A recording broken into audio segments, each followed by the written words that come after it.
ಮೈಸೂರು ದಸರಾ ವೇದಿಕೆಯಿಂದ ರಾಜಕೀಯ ವೇದಿಕೆಯಾಗಿ ಮಾರ್ಪಟ್ಟಿತ್ತು. ದಸರಾ ಉದ್ಘಾಟನೆಯಲ್ಲಿ ಸಿಎಂ ಸಿದ್ದರಾಮಯ್ಯ ಪರ ಜೆಡಿಎಸ್ ಶಾಸಕ ಜಿಟಿ ದೇವೇಗೌಡ ಬ್ಯಾಟಿಂಗ್ ಮಾಡಿದ್ದು ಜೆಡಿಎಸ್ ಮತ್ತು ಬಿಜೆಪಿ ದೋಸ್ತಿ ನಾಯಕರಿಗೆ ಟಾಂಗ್ ಕೊಟ್ಟಿದ್ದಾರೆ. ಮುಡಾ ಹಗರಣದಲ್ಲಿ ಸಿಎಂ ರಾಜೀನಾಮೆ ಕೇಳ್ತಿರೋ ವಿಪಕ್ಷಗಳಿಗೆ ಚಾಟಿ ಬೀಸಿರುವ ಜಿಟಿಡಿ ಸಿಎಂ ಯಾಕೆ ರಾಜೀನಾಮೆ ನೀಡಬೇಕು? ಎಫ್ಐಆರ್ ಆಗಿರುವಂತಹ ಎಲ್ಲಾ ನಾಯಕರು ರಾಜೀನಾಮೆಯನ್ನ ನೀಡಲಿ, ಕುಮಾರಸ್ವಾಮಿ ರಾಜೀನಾಮೆಯನ್ನ ಕೊಡು ಅಂದ್ರೆ ಕೊಡ್ತಾರಾ? ರಾಜೀನಾಮೆ ಕೇಳೋದು ಬಿಟ್ಟು ಅಭಿವೃದ್ಧಿ ಕಡೆ ಗಮನ ಹರಿಸಿ ಅಂತ ಸಲಹೆ ನೀಡಿದ್ದಾರೆ. ಅಲ್ಲದೆ ಜಿಟಿಡಿ ಹೇಳಿಕೆಗೆ ಕಾಂಗ್ರೆಸ್ ನಾಯಕರು ವೇದಿಕೆ ಮೇಲೆಯೇ ಶಬ್ಬಾಷ್ಗಿರಿ ಕೊಟ್ಟಿದ್ದಾರೆ. ಜಿಟಿಡಿಯ ಈ ಹೇಳಿಕೆ ರಾಜ್ಯ ರಾಜಕೀಯದಲ್ಲಿ ಸಂಚಲನ ಸೃಷ್ಟಿಸಿದೆ. ಕುಮಾರಸ್ವಾಮಿ 2 ಲಕ್ಷ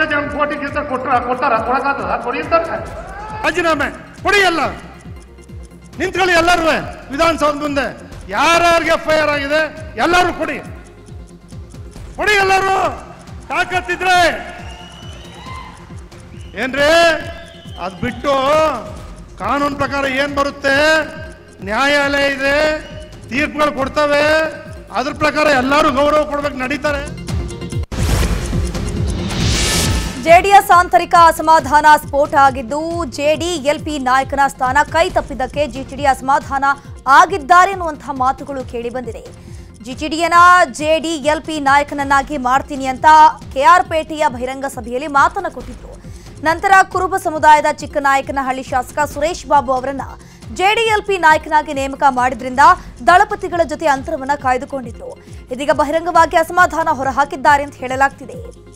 ಸಿದ್ದರಾಮಯ್ಯ ಪರ ಜಿಟಿಡಿ ಬ್ಯಾಟಿಂಗ್ ವಿಚಾರವಾಗಿ ಕೇಂದ್ರ ಸಚಿವ ಎಚ್ ಡಿ ಕುಮಾರಸ್ವಾಮಿ ಮಾತನಾಡಿ, ತಪ್ಪೇನಿದೆ, ಈಗ ಚಾಮುಂಡೇಶ್ವರಿ ಸನ್ನಿಧಾನದಲ್ಲಿ ಹೇಳಬೇಕಲ್ವಾ, ಮೈಸೂರಿನವರು ತೊಂದರೆಗೆ ಸಿಕ್ಕಾಕೊಳ್ಬಾರ್ದು ಅಂತ ಈ ರೀತಿ ಹೇಳಿರಬಹುದು ಅಂತ ಹೇಳಿದ್ರು. ಆದ್ರೆ ಜಿಟಿ ದೇವೇಗೌಡರಿಗೆ ಜೆಡಿಎಸ್ ಶಾಸಕಾಂಗ ಪಕ್ಷದ ನಾಯಕ ಸುರೇಶ್ ಬಾಬು ಟಾಂಗ್ ಕೊಟ್ಟಿದ್ದಾರೆ. ಕುಮಾರಸ್ವಾಮಿ ರಾಜೀನಾಮೆ ಬಗ್ಗೆ ಮಾತನಾಡಿದ್ದ ಜಿಟಿ ದೇವೇಗೌಡಗೆ ನೋಟಿಸ್ ನೀಡಿ ಉತ್ತರವನ್ನ ಕೇಳ್ತೇವೆ ಎಂದಿದ್ದಾರೆ. ಸಚಿವ ಪ್ರಿಯಾಂಕ್ ಖರ್ಗೆ ಮಾತನಾಡಿ, ಜಿಟಿಡಿ ಹೇಳಿಕೆ ಅದು ಅವರ ಪಕ್ಷದ ಆಂತರಿಕ ವಿಚಾರ, ಬಿರುಕಿನ ಬಗ್ಗೆ ಮಾತನಾಡೋದಿಲ್ಲ. ಜಿಟಿ ದೇವೇಗೌಡರು ಅಲ್ಲಿನ ಸದಸ್ಯರು, ಅಲ್ಲಿ ಹಲವಾರು ವರ್ಷಗಳಿಂದ ಏನೇನು ನಡೀತಿದೆ ಅದರ ಬಗ್ಗೆ ಅವರಿಗೆ ಮಾಹಿತಿ ಇದೆ. ಜಿಟಿಡಿ ಹೇಳಿದ್ದು ಕರೆಕ್ಟ್ ಆಗಿದೆ, ಅಲ್ಲಿ ಯಾವುದೇ ಹಗರಣ ನಡೆದಿಲ್ಲ ಎಂದಿದ್ದಾರೆ. ಸಿಎಂ ಸಿದ್ದರಾಮಯ್ಯ ಪರ ಜಿಟಿ ದೇವೇಗೌಡ ಬ್ಯಾಟಿಂಗ್ ವಿಚಾರವಾಗಿ ಬಿಜೆಪಿ ಹಾಗೂ ಜೆಡಿಎಸ್ ನಾಯಕರು ತಬ್ಬಿಬ್ಬಾಗಿ ಹೋಗಿದ್ದಾರೆ. ಯಾದಗಿರಿಯಲ್ಲಿ ಪರಿಷತ್ನ ವಿಪಕ್ಷ ನಾಯಕ ಛಲವಾದಿ ನಾರಾಯಣಸ್ವಾಮಿ ದಸರಾದ ಗತ ವೈಭವ ಚರ್ಚಿಸಬೇಕಿತ್ತು ಅಂತ ಹೇಳಿದ್ರು.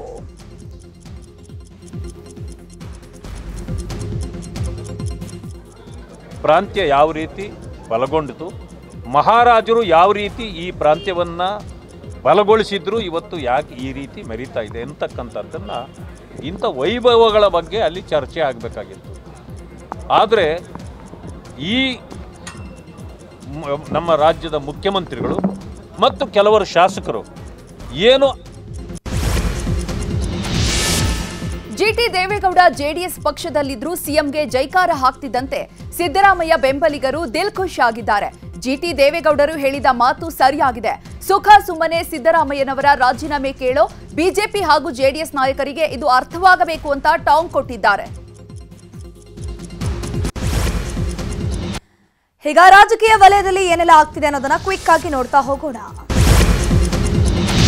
ಮೂಡಾಗೆ ಸಿಎಂ ಪತ್ನಿ ಪಾರ್ವತಿ ವಾಪಸ್ ಮಾಡಿದ್ದ 14 ಸೈಟ್ಗಳು ಮೂಡಾ ಸುಪರ್ದಿಗೆ ಸೇರಿವೆ. 3 ದಿನದ ಹಿಂದೆ ಸಿಎಂ ಪತ್ನಿ ಪಾರ್ವತಿ ಸೈಟ್ ವಾಪಸ್ ಕೊಟ್ಟಿದ್ರು. ಇದೀಗ ಅಧಿಕೃತವಾಗಿ ಮೂಡಾ ತೆಕ್ಕಿಗೆ ಬಂದಿವೆ ಈ ಸೈಟ್ಗಳು. ಮೂಡಾ ಹೆಸರಿಗೆ ಸೈಟ್ಗಳು ನೋಂದಣಿಯಾಗಿವೆ. ಸಬ್ ರಿಜಿಸ್ಟ್ರಾರ್ ಕಚೇರಿಯಲ್ಲಿ ಮೂಡಾ ಹೆಸರಿಗೆ ನೋಂದಣಿಯಾಗಿರುವಂತದ್ದು. ಪಾರ್ವತಿ ಅವರಿಂದ ಮೂಡಾ ಸೈಟ್ ವಾಪಸ್ಸು ವಿಚಾರಕ್ಕೆ ಸಂಬಂಧಪಟ್ಟಂತೆ ಇಡಿಗೆ ಪ್ರದೀಪ್ ಕುಮಾರ್ ದೂರನ್ನು ಕೊಟ್ಟಿದ್ದಾರೆ. 14 ಸೈಟ್ ವಾಪಸ್ಸು ನೀಡುವ ಮೂಲಕ ಸಾಕ್ಷ್ಯ ನಾಶ ಮಾಡುತ್ತಿದ್ದಾರೆ. ಇನ್ನು ಇಸಿಐಆರ್ ದಾಖಲಾದ ಬಳಿಕ ಸೈಟ್ ವಾಪಸ್ ಕೊಟ್ಟಿದ್ದಾರೆ. ಇದಕ್ಕೆ ಅವಕಾಶವನ್ನು ನೀಡಬಾರದು, ಹೀಗಾಗಿ ಕಾನೂನು ಕ್ರಮ ಕೈಗೊಳ್ಳುವಂತೆ ದೂರನ್ನು ಸಲ್ಲಿಕೆ ಮಾಡಿದ್ದಾರೆ. ಇಡಿ ಅಧಿಕಾರಿಗಳಿಂದ ಸ್ನೇಹಮಯಿ ಕೃಷ್ಣಗೆ ನೋಟಿಸ್ ನೀಡಿದ ಹಿನ್ನೆಲೆಯಲ್ಲಿ ವಿಚಾರಣೆಗೆ ಹಾಜರಾಗಿದ್ರು.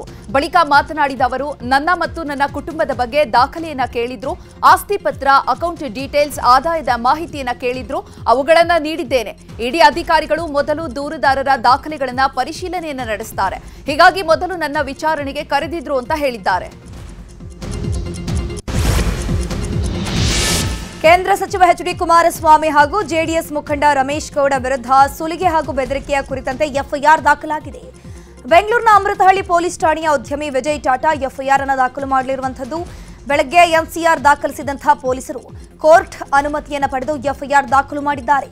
ಈ ಎಫ್ಐಆರ್ನಲ್ಲಿ A1 Ramesh Gowda, A2 Kumaraswamy ಹೆಸರಿದ್ದು BNS 308, 351 ಅಡಿಯಲ್ಲಿ ಎಫ್ಐಆರ್ ದಾಖಲಾಗಿದೆ. ಸಾವರ್ಕರ್ ವಿಚಾರವಾಗಿ ಸಚಿವ ದಿನೇಶ್ ಗುಂಡೂರಾವ್ ವಿವಾದಾತ್ಮಕ ಮಾತುಗಳನ್ನಾಡಿದ್ದಾರೆ. ಬ್ರಾಹ್ಮಣ ಸಮಾಜದ ಸಾವರ್ಕರ್ ಅವರು ಮಾಂಸವನ್ನ ಸೇವಿಸ್ತಾ ಇದ್ರು, ಮಾಂಸಾಹಾರ ಸೇವನೆಯನ್ನ ಅವರು ಬಹಿರಂಗವಾಗಿ ಸಮರ್ಥಿಸಿಕೊಂಡಿದ್ರು ಅಂತ ಹೇಳಿದ್ದು ಭಾರಿ ವಿವಾದಕ್ಕೆ ಕಾರಣವಾಗಿದೆ. ಸಾವರ್ಕರ್ ಮಾಂಸ ಸೇವನೆ ಮಾಡುತ್ತಿದ್ರು ಎಂಬ ಸಚಿವ ದಿನೇಶ್ ಗುಂಡೂರಾವ್ ಹೇಳಿಕೆಗೆ ಪ್ರತಿಪಕ್ಷ ನಾಯಕ ಆರ್ ಅಶೋಕ್ ಪ್ರತಿಕ್ರಿಯೆ ನೀಡಿದ್ದು, ಹಿಂದೂಗಳನ್ನ ಟೀಕೆ ಮಾಡೋದೇ ಕಾಂಗ್ರೆಸ್ನ ಬ್ರ್ಯಾಂಡ್ ಆಗಿದೆ, ಹಿಂದೂಗಳಿಗೆ ಅವಹೇಳನವನ್ನ ಮಾಡುವಂತಹ ಕಾಂಗ್ರೆಸ್ ಕೆಲಸ ಆಗಿದೆ ಇದು ಅಂತ ಹೇಳಿದ್ದಾರೆ. ಹುಬ್ಬಳ್ಳಿಯಲ್ಲಿ ಮಾತನಾಡಿದ ಜಗದೀಶ್ ಶೆಟ್ಟರ್, ಕಾಂಗ್ರೆಸ್ ಅವರಿಗೆ ಸಾವರ್ಕರ್ ಬೈದ್ರೆ ಮಾತ್ರ ಸಮಾಧಾನ. ಸಾವರ್ಕರ್ ಬ್ರಿಟಿಷರ ವಿರುದ್ಧ ದಿಟ್ಟ ಹೋರಾಟವನ್ನ ಮಾಡಿದ್ರು, ಅವರು ಪ್ರಬಲ ಹಿಂದುತ್ವವಾದಿ. ಸಾವರ್ಕರ್ಗೆ ವಿಧಿಸಿದಂತಹ ಶಿಕ್ಷೆ ಸೋ ಕಾಲ್ಡ್ ಕಾಂಗ್ರೆಸ್ ಸ್ವಾತಂತ್ರ್ಯ ಹೋರಾಟಗಾರರಿಗೂ ಕೂಡ ನೀಡಿಲ್ಲ ಎಂದಿದ್ದಾರೆ. 14 ವರ್ಷಗಳ ಬಳಿಕ ಬಳ್ಳಾರಿಗೆ ಮಾಜಿ ಸಚಿವ ಜನಾರ್ದನ ರೆಡ್ಡಿ ಭರ್ಜರಿಯಾಗಿ ಎಂಟ್ರಿ ಕೊಟ್ಟಿದ್ದಾರೆ. ಗಂಗಾವತಿಯಿಂದ ಬುಕ್ಕಸಾಗರ, ದೇವಲಾಪುರ ಮೂಲಕ ಬಳ್ಳಾರಿ ಜಿಲ್ಲೆಗೆ ಎಂಟ್ರಿಯನ್ನು ಕೊಟ್ಟರು. ಈ ವೇಳೆ ಜನಾರ್ದನ ರೆಡ್ಡಿಯನ್ನ 50ಕ್ಕೂ ಹೆಚ್ಚು ಕಾರುಗಳು ಹಿಂಬಾಲಿಸಿ ಬಂದಿವೆ. ಮಹಾದೇವ ತಾತ ಮಠದಿಂದ ಅದ್ಧೂರಿ ಸ್ವಾಗತ ಸಿಕ್ಕಿದೆ. ಕನ್ನಡಿಗರ ನೆಚ್ಚಿನ ನ್ಯೂಸ್ 18 ಕನ್ನಡ ಈಗ ವಾಟ್ಸ್ಆಪ್ನಲ್ಲೂ ಲಭ್ಯ. ಕರ್ನಾಟಕ, ದೇಶ ವಿದೇಶಗಳ 360 ಡಿಗ್ರಿ ಸುದ್ದಿಯ ವಿವರಗಳನ್ನ ನಿಮ್ಮ ಕೈ ಬೆರಳುಗಳಲ್ಲೇ ಪಡಿಲಿಕ್ಕೆ ಈ QR ಕೋಡ್ ಅನ್ನ ಸ್ಕ್ಯಾನ್ ಮಾಡಿ, ನಮ್ಮ ಚಾನಲ್ ಫಾಲೋ ಮಾಡಿ, ನೋಟಿಫಿಕೇಶನ್ ಆನ್ ಮಾಡಿ.